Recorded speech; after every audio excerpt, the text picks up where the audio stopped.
اسلام آباد میں واقع نیشنل سینٹر فار فزکس میں international symposium on advanced materials کا انعقاد کیا گیا ہے۔ اس 5 روزہ ایونٹ میں پاکستان سمیت دنیا بھر سے مختلف سائنٹسٹ اور ریسرچرز اور دیگر کمپنیز نے شرکت کی ہے۔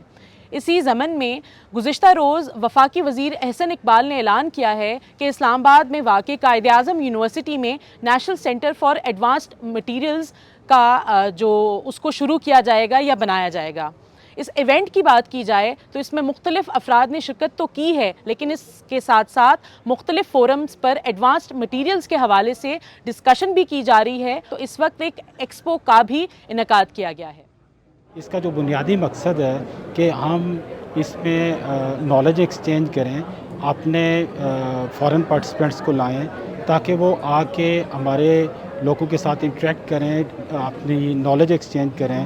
نالج شیئرنگ جو مٹیریل سائنس کے ویریس ڈومینز ہیں، جس میں آج کل جو سب سے امپورٹنٹ ہے وہ نینو مٹیریلز کے اوپر ریسرچ ہے۔ اس دفعہ 46 ڈفرینٹ کمپنیز ہیں جو پاکستان سے آئی ہیں، جنہوں نے اپنی جو پروڈکٹس ہیں وہ ڈسپلے کر رہے ہیں ویریس ڈومینز۔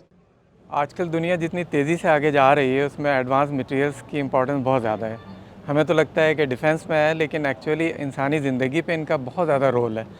آپ ڈیزرٹ میں اگر واٹر پیوریفیکیشن کرنی ہے، واٹر لینا ہے، آپ نے ڈرگ ڈیلیوری کرنا ہے، ایڈوانس ٹارگیٹڈ ڈرگ ڈیلیوری، اور ہم کینسر ٹریٹمنٹ، آپ جو کچھ بھی سوچیں گے، سولر انرجی، جس طرح کی بھی ذہن میں آپ کے آتا ہے، ہر جگہ ایڈوانس مٹیریلز چل رہے ہیں۔ آپ نے اسپیس میں جانا ہے، کسی جگہ آپ نے کسی قسم کا کام کرنا ہے، اس کے بغیر گزارا نہیں ہے ہمارا۔